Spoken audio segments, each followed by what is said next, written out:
खबर आई कि वो वेंटिलेटर पर है। मैं सुबह से बुलेटिन कर रही थी, डर लग रहा था, प्रेयर भी कर रही थी साथ साथ, पर आई नेवर थॉट कि ऐसा कुछ होगा। लास्ट सैटरडे जब मैं रोहित से मिली थी, रोहित ने मुझे कहा, मैंने उसको कहा सैनिटाइज करके जाना, बोला ये तो होना ही है सबको। जब उसको कोरोना हुआ ही कॉल मी, तू मेरे साथ थी, चेक करा ले। मैंने कहा नहीं मैं ठीक हूँ, तुम जल्दी ठीक होके आ जाना। इस की 2 मई को तो आ जाऊंगा, अच्छा 29 को आ जाऊंगा, 30 को आ जाऊंगा। मुझे नहीं पता तो उसकी खबर आएगी ऐसे।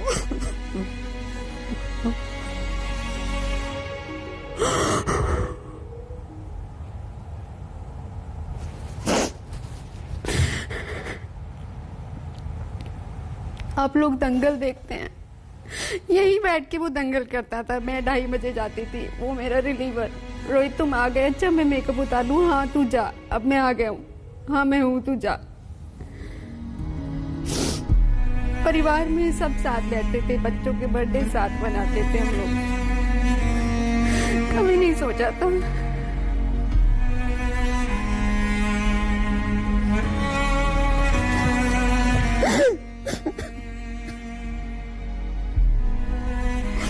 अभी कोई खबर आए। आई स्टिल बिलीव, हम इतने फोन लेते हैं, मैं किसी को भी फोन करूँ बोले नहीं वो ठीक है, वो आ जाएगा वापस।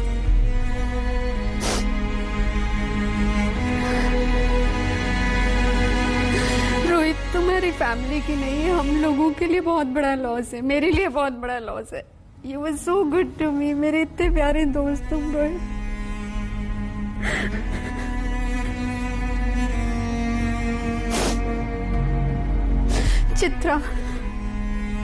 चित्रा मैं क्या पूछूं तुमसे, क्या पूछूं चित्रा, अब तो कोई शब्द ही नहीं है पूछने के लिए।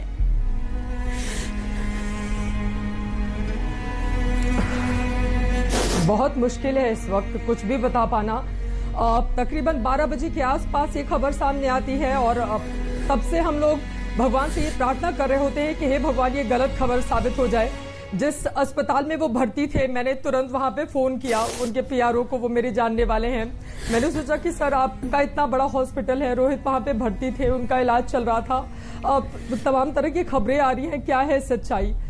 फिर उनकी ओर से बताया गया कि कल रात तक उनकी तबीयत ठीक थी, 10:30-11 बजे तक उनकी वाइफ उनके साथ थी। रात के 4 बजे अचानक से उनकी तबीयत बिगड़ती है और फिर उनको आईसीयू में शिफ्ट किया जाता है। उसके बाद डॉक्टर्स उनकी सेहत पर नजर बनाए रखते हैं और फिर दिन के 11-12 बजे के बीच इस तरह की खबर सामने आती है। बहुत मुश्किल है यहाँ पर नवजोत कुछ भी बता पाना, क्योंकि कोरोना के इस काल में इस तरह से बहुत ज्यादा मुश्किल हो रहा है कि मैं क्या कहूँ। उनकी 2 छोटी छोटी बच्चियां हैं। हम सब ने देखा कि अपनी बेटियों को लेकर रोहित कितना ज्यादा पॉजिटिव, हर पिता अपनी बेटी के साथ होता है, लेकिन उनकी वो तस्वीरें मैं जब देखती थी तब लगता था कि बहुत छोटी बच्चियां हैं, उनकी एक हंसता खेलता परिवार।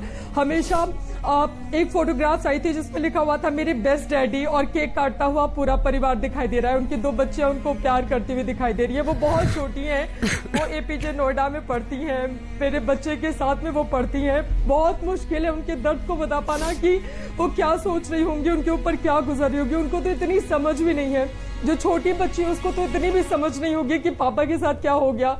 और मैं ही अब जब से उनकी तबीयत बिगड़ी थी, रोज शाम के 5 बजे मैं दंगल करती थी लगातार। हम लोग सोशल मीडिया पर जब उन्होंने लिखा कि 1 हफ्ते हो गए हैं मुझे आइसोलेट हुए और मैं ठीक हो रहा हूं अब धीरे धीरे, हम सब ने प्रार्थना की थी कि बहुत जल्द आप वापस आए और फिर से अपना कार्यक्रम शुरू करें। लेकिन जिंदगी का ये दंगल वो इस तरह से हार जाएंगे, इसकी किसी ने कल्पना भी नहीं की थी।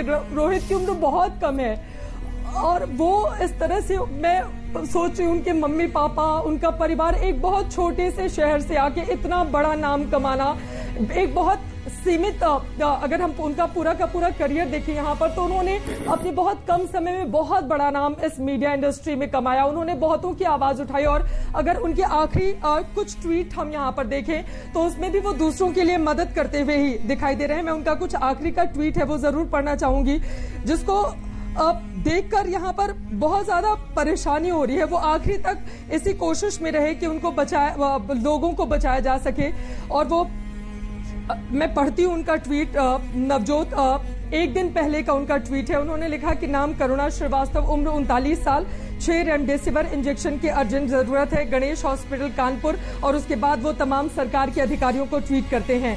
उसी दिन वो इस बात का भी जिक्र करते हैं कि कैसे कोरोना मरीज को 25 किलोमीटर ले जाने के लिए एम्बुलेंस से 42,000 रुपए लिए।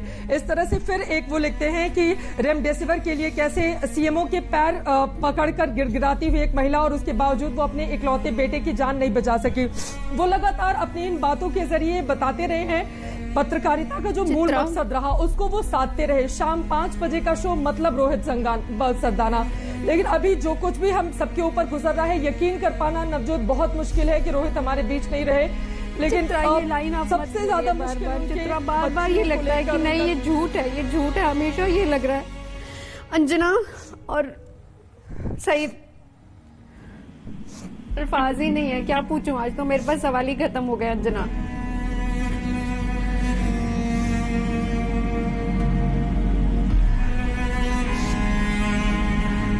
सईद कुछ बोलो प्लीज। क्या क्या क्या बोलूं नवजोत, पूरे हिंदुस्तान से फोन आ रहे और सिर्फ एक सबसे ये निकल रहा है कि हम अपने रोहित को नहीं बचा पाए। और क्या क्या बोलूं मैं, जब फोन कर रहे किसका फोन उठाऊं, किसका फोन नहीं उठाऊं।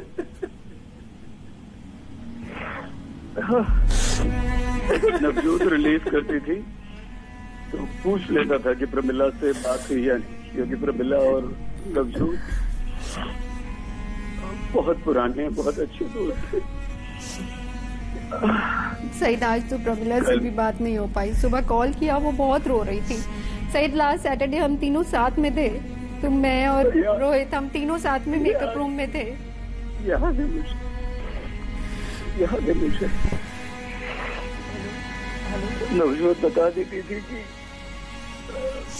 प्रमिला से बात हो गई है, रोहित से बात हो गई है, लेकिन आज हिंदुस्तान भर से फोन करके सब पूछ रहे हैं। किसी को विश्वास नहीं हो रहा है, किसी को भरोसा नहीं हो रहा है, कोई ये मानने को तैयार नहीं है, दिल मानने को तैयार नहीं है अभी भी। काश ये खबर झूठ हो, बस काश ये खबर झूठ हो। हम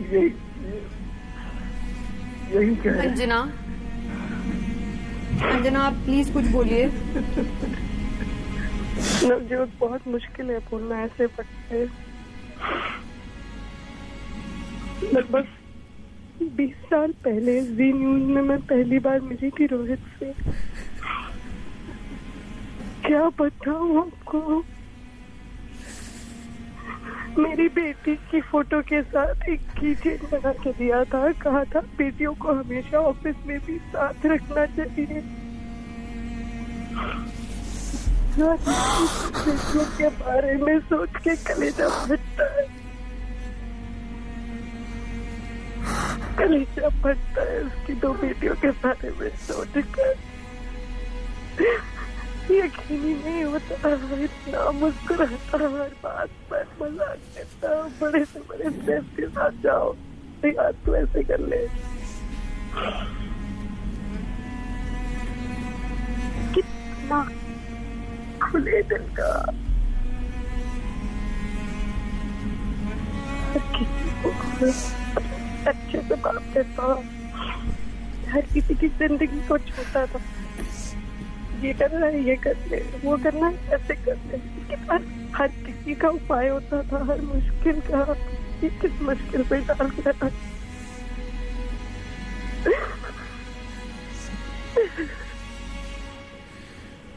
उसकी पत्नी हमारे रिपोर्टर प्रमिला इतनी मेहनती बच्ची, यकीन नहीं हो रहा।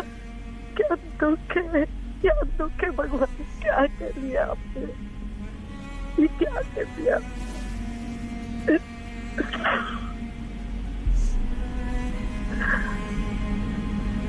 अपनी बेटी ये फोटो सामने रखता था, इतना प्यार करता था अपने बच्चों को।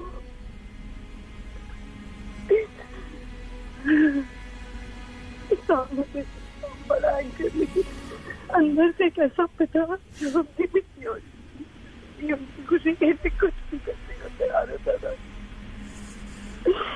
सामने आने से यही बात कहते था, करवा ले गया यार को, करवा ले गया।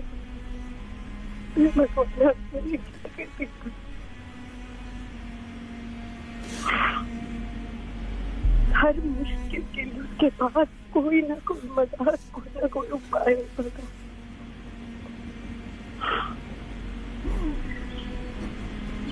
हर किसी से बातचीत कर सकता था दुनिया में, किसी से भी बात कर सकता था।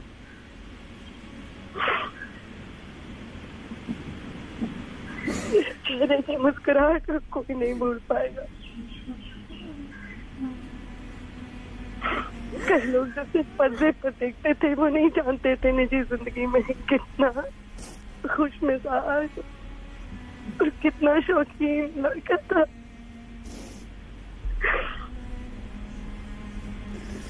हर चीज तरीके से करनी है, परहेज करके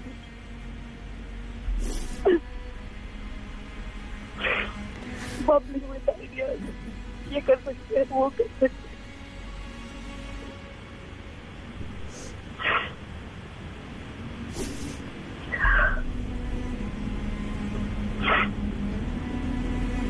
लगती इतना हाजिर जवाब कि कोई भी सोचता रह जाए, उससे पहले 10 बातें बोलते उसके सामने। बहुत हाजिर जवाब सबको चुप कर गया।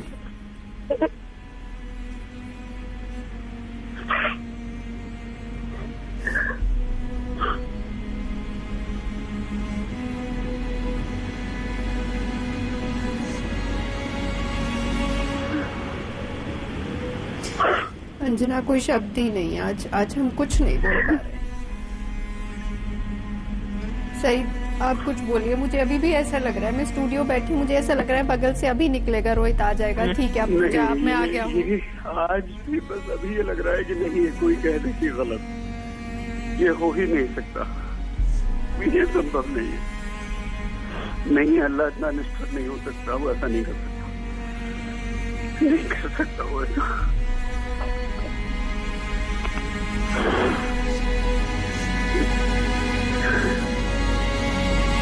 कैसे हम एक दूसरे को देखेंगे, कैसे हम एक दूसरे को फेस करेंगे, कैसे एक दूसरे से बात करेंगे? सोचिए,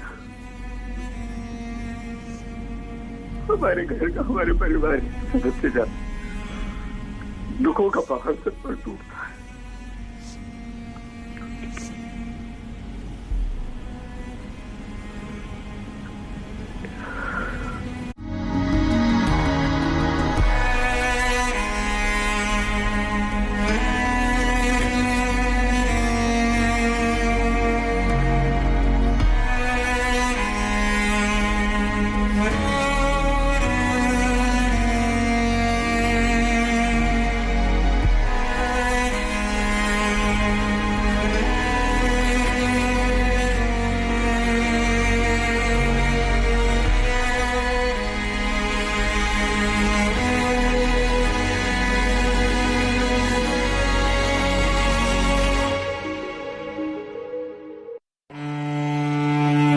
ये हिंदुस्तान है और ये हमारा इम्तिहान है। ठीक है कि फिजा ठीक नहीं, मालूम है कि माहौल डर का है। बदसूरत सन्नाटे की आहट सुनी हमने, फिक्र है बुजुर्गों की, बच्चों की, डर लगता है ना। पर उम्मीदों के रोशनदान अब भी खुले हैं। मुश्किल समय है पर साथ हम खड़े हैं, आपके परिवार का सदस्य आज तक।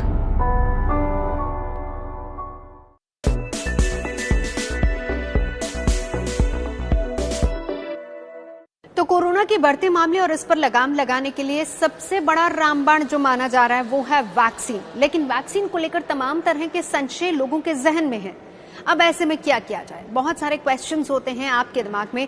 फॉर एग्जांपल कि अगर आपने वैक्सीन की कोई डेट बुक कर दी है और उससे पहले कहीं आपको लक्षण दिख जाए तो क्या करना चाहिए? दूसरा, जो सबसे बड़ा संशय मन में होता है वो ये होता है कि पहली डोज लेने के बाद अगर कोई लक्षण इस तरह के नजर आ रहे हैं तो क्या करें। तो ऐसे में एक्सपर्ट्स क्या कहते हैं वो हम आपको बताते हैं। अमेरिका के John Hopkins centre for health security के डॉक्टर्स ये मानते हैं कि अगर फर्ज कीजिए आपने कोरोना वैक्सीन लगवाने के लिए कोई डेट ले ली है, लेकिन उससे पहले अगर आपको उस तरह के कोई लक्षण मिलते हैं तो सबसे पहला काम ये किया जाए कि तुरंत से अपनी डेट को पोस्टपोन कर दिया जाए, यानी लक्षणों के साथ आप वैक्सीनेशन के लिए नहीं जाएं। इसका सबसे बड़ा कारण यह है कि अगर आप में कोई भी इस तरह का लक्षण है और आप वैक्सीन लगवाने के लिए चले जाते हैं तो फिर आप दूसरों को भी संक्रमित कर सकते हैं।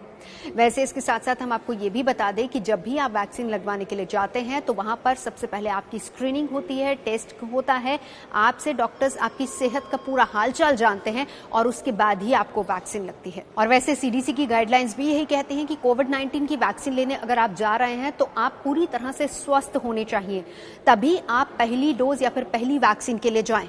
लेकिन एक सवाल जो सबके मन में है वो ये है कि पहली वैक्सीन के बाद भी अगर कहीं लक्षण नजर आते हैं या फिर अगर आप संक्रमित हो जाते हैं तो क्या करें। इस पर डॉक्टर्स क्या कहते हैं सुनिए जरा। पहली डोज लेने के बाद दूसरी डोज लेने से पहले अगर आप कोरोना संक्रमित हो जाते हैं या फिर इस तरह के लक्षण आप में नजर आते हैं तो सबसे पहली बार डॉक्टर्स का ये मानना है कि आप अपने दूसरे इंजेक्शन को कम से कम 3 से 4 हफ्ते के लिए पोस्टपोन कर दें और जब पूरी तरह से स्वस्थ हो तभी सेकेंड डोज के लिए जाएं। इसके अलावा आपको तुरंत अपने डॉक्टर से जरूर संपर्क करना चाहिए क्योंकि डॉक्टरी सलाह ऐसे में बहुत जरूरी हो जाती है।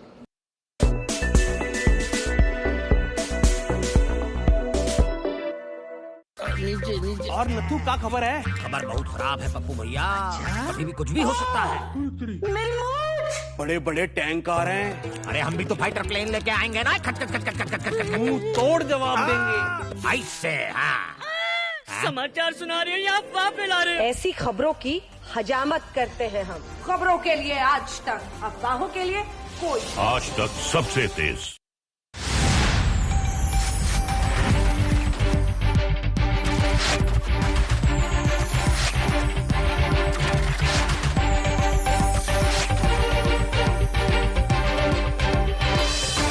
was presented by पतंजलि दंत कांति ओरल हाइजीन में देश का नंबर 1 टूथपेस्ट ब्रांड। ये हिंदुस्तान है और ये हमारा इम्तिहान है।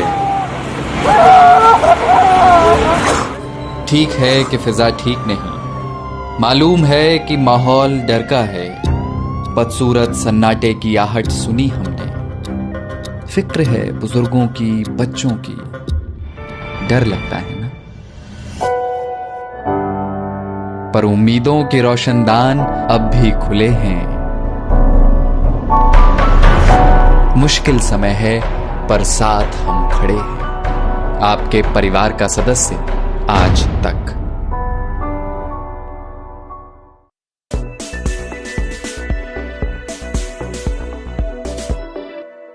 क्या आपने कोरोना वैक्सीन लगवा ली है? क्या आपने हेल्थ इंश्योरेंस ले रखा है? अगर आपने हेल्थ इंश्योरेंस ले रखा है, आपने कोरोना वैक्सीन लगा ली है और उसके बाद आप किसी भी कारणवश कोरोना वैक्सीन लगवाने के बाद अगर बीमार पड़ते हैं, हॉस्पिटल में एडमिट होते हैं, तो कोई भी इंश्योरेंस कंपनी आपको हॉस्पिटल का खर्च, आपके इलाज का खर्च देने से मना नहीं कर सकती है।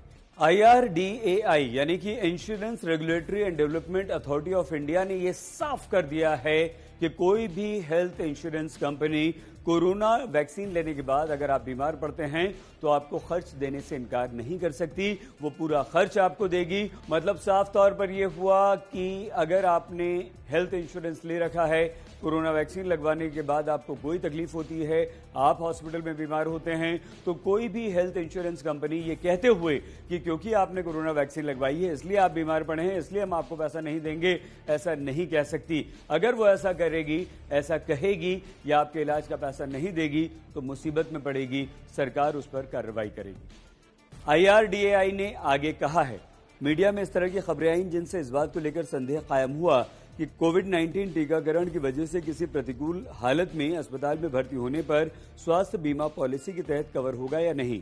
इसलिए यह स्पष्ट किया जाता है कि कोविड-19 टीकाकरण के बाद किसी प्रतिकूल प्रतिक्रिया की वजह से अस्पताल में भर्ती होने की हालत में भर्ती होने का खर्च स्वास्थ्य बीमा में कवर किया जाएगा।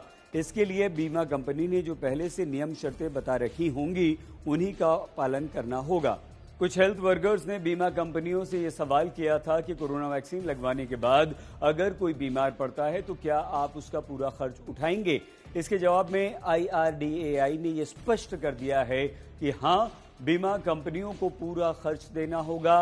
बीमा कंपनियां किसी भी तरह से मना नहीं कर सकती हैं। तो अगर आपने हेल्थ इंश्योरेंस ले रखा है तो आपको डरने की जरूरत नहीं है और आप इस बात से भी मत डरिए कि आप कोरोना वैक्सीन लेंगे और अगर उसके बाद आपको कोई तकलीफ होती है, अस्पताल में भर्ती होना पड़ता है, तो आपकी बीमा कवर करने वाली कंपनी आपको पैसा देने से या आपका इलाज करवाने से मना कर सकती है। ऐसा बिल्कुल नहीं होगा। सरकार ने स्पष्ट कर दिया है कि बीमा कंपनी को आपको कवर करने वाली बीमा हेल्थ इंश्योरेंस कंपनी को आपका पूरा खर्च, आपके इलाज का पूरा खर्च उठाना होगा।